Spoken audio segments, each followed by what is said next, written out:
salut tout le monde, j'espère que vous allez bien. On se retrouve pour la dernière vidéo achat manga de l'année. Je me suis dit, certains d'entre vous s'attendent peut-être à un gros achat manga, et ça sera le cas. Mais comme vous devez le savoir, gros achat manga veut pas dire énormément de séries, et c'est le cas qui se passe ici. Il y a beaucoup de mangas, il y en a plus de 70, même je dirais sans tromper qu'il y en a plus de 100. Mais généralement, c'est des séries complètes. La première série que je vais vous présenter, elle est dans mon cadre depuis déjà plusieurs semaines. C'est le manga Gantz édition Perfect. Alors, je sais pas si certains d'entre vous ont fait attention, mais depuis quelques temps, j'ai la collection intégrale format Perfect. Ils étaient gentiment cachés dans le décor, donc j'ai complété la série intégrale en achetant les tomes 11, 13, 14, 17 et 18. Donc oui, c'est des dames dépareillées. Et normalement, dans chacun des volumes de Gantz, il y a le fameux marque-page. C'est pas très utile, mais bon, ça fait toujours plaisir de l'avoir. Et normalement, je l'ai dans chacun de mes tomes. Faut juste que je le retrouve à chaque fois. Ce qui est pas tout le temps gagné des fois. Donc, celui du tome 13, je vais pas tous les chercher. Il y aura pas un grand intérêt. Mais sauf si j'en ai perdu un, je les ai tous. Bon, ça apporte pas une plus-value incroyable, même ça n'apporte pas du tout. Mais c'est toujours plaisant à savoir qu'on les a. Quand c'est un manga, normalement, qu'on n'a plus besoin de présenter. L'auteur est hyper connu pour la série. Alors, honnêtement, moi, j'aime pas trop l'Astero Inuyashiki, même si je peux comprendre pourquoi il y a des gens qui apprécient. Mais le fait que le personnage principal soit vieux, moi, ça me perturbe énormément. Et puis là, actuellement, il sort la série Gigante. Mais Gigante, honnêtement, j'ai pas vraiment lu en détail. Et actuellement, il y a que 2 tomes. Donc, c'est un peu compliqué à juger, mais j'ai lu un peu les scans. Et vers les tomes 3-4, ça commençait déjà à partir dans tous les sens. Sinon, pour revenir sur le manga Gantz, c'est une référence, une adaptation animée. Il y a plein de films qui sortent, même le dernier qui est sorti il y a pas très longtemps, qui est le film Gantz Zero en 3D. Honnêtement, la 3D est vraiment incroyable. Je suis d'accord que la fin du manga est discutable, mais en vrai, elle est pas si catastrophique que ça. Il fallait bien trouver une fin et l'auteur a fait comme il a pu par rapport à cette édition Perfect en soi.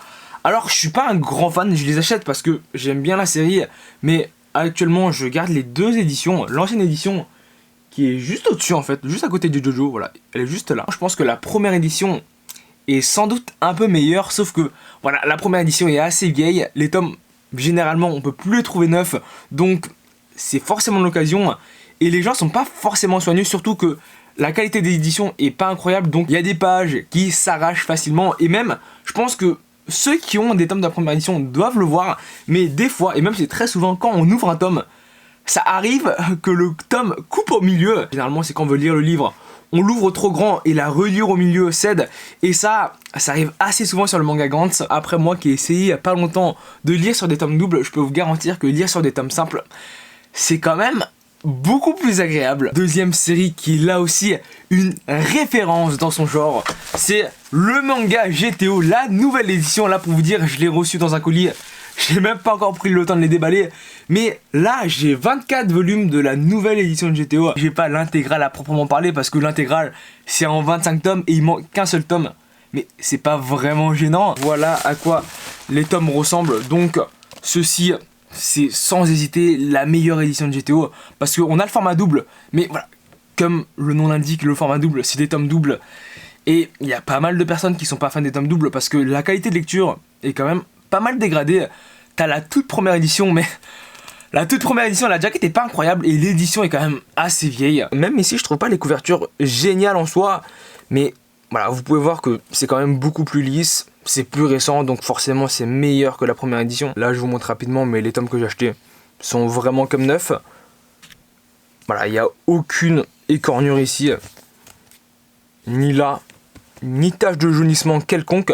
Alors ça, on pourrait croire que c'est un truc lié à l'humidité, mais je suis même pas sûr. Et les derniers volumes que j'ai achetés, donc vous pouvez voir le 23 et le 24, mais comme les autres, ils sont comme neufs. Il n'y a vraiment rien à redire dessus. Je pense comme pas mal de personnes, j'ai tout d'abord commencé avec l'adaptation animée que j'ai trouvé juste incroyable. Je suis allé jusqu'au bout, je crois que c'est une 50aine d'épisodes, sauf que tu vois que la fin est ouverte et que il y a potentiel à ce que l'histoire aille plus loin. Et c'est ce que fait le manga. Le manga va beaucoup plus loin normalement que l'adaptation animée. Sauf que le truc, c'est que moi, comme je l'ai dit, j'ai terminé l'animé. Mais j'ai pas du tout pris la peine de lire le manga. Maintenant que je vous en parle et que j'ai acheté la meilleure édition, parce que généralement, quand je lis un manga, j'ai envie de le lire dans la meilleure édition possible, je vais sans doute recommencer la série depuis le début. Et vu le nombre de spin-offs que l'auteur nous a sortis, Je suis prêt à mettre ma main à couper que la fin de GTO est très ouverte. Ensuite, 2 séries beaucoup moins connues que j'ai achetées. Parce que je me suis dit que le manga avait l'air pas trop mal, donc on va lui laisser sa chance. Tout d'abord, il y a le manga Muyo et Roji. Donc voilà, le nom, déjà pas du rêve. En découvrant un peu la jaquette, je me suis dit, est-ce que c'est pas un truc qui ressemble à Zatch Bell? Zatch Bell, un anime que je regardais il y a longtemps à la télé. Et je me suis dit, si ça ressemble un peu, je vais aller voir sur internet, dans Google Images, que donne le manga Muyo et Roji. Et graphiquement, il y avait des images assez intéressantes, je trouve. Comme vous pouvez le voir, ça c'est le premier tome. Et moi, je suis tombé sur cette planche-là. Et je me suis dit, ah, c'est quand même assez intéressant. C'est vraiment le genre de série où je me laisse porter. L'occasion s'est présentée, j'ai un peu découvert, ça m'avait l'air pas trop mal.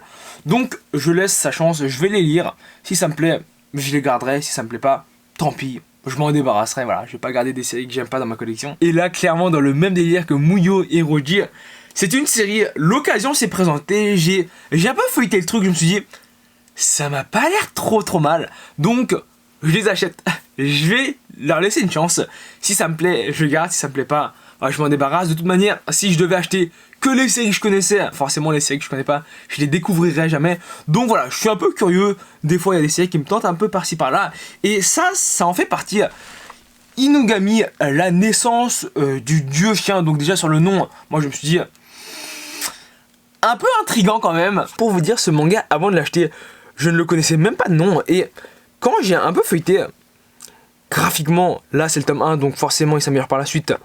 Mais ça m'a l'air vraiment plutôt bon. En plus, quand je tape le nom de la série sur internet, forcément on tombe sur les couvertures des tomes. Et les couvertures m'ont aussi un peu intrigué, surtout la dernière. La dernière qui est celle-ci, je me suis dit, mais qu'est-ce qui se passe bien dans ce manga? Puis la plus grosse série de la vidéo, qui est ici depuis un bon paquet de temps déjà. Ce n'est autre que l'intégrale. Alors, faut que je les sorte.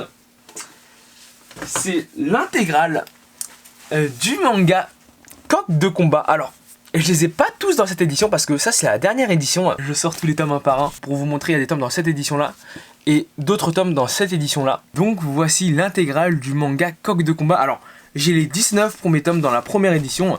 Puis à partir du 20, j'ai dans la deuxième édition. Forcément parce qu'à partir du 20, il n'y a que dans la deuxième édition. Je vous laisse voir, mais entre le tome 19 et le tome 20, la couverture change. On va pas se le cacher, je ne pense pas que le manga Coq de combat soit le style de manga qui me plaise tout particulièrement. Ici, avec le nom du manga Coq de combat, tu sens que le truc s'axe vraiment sur le fight.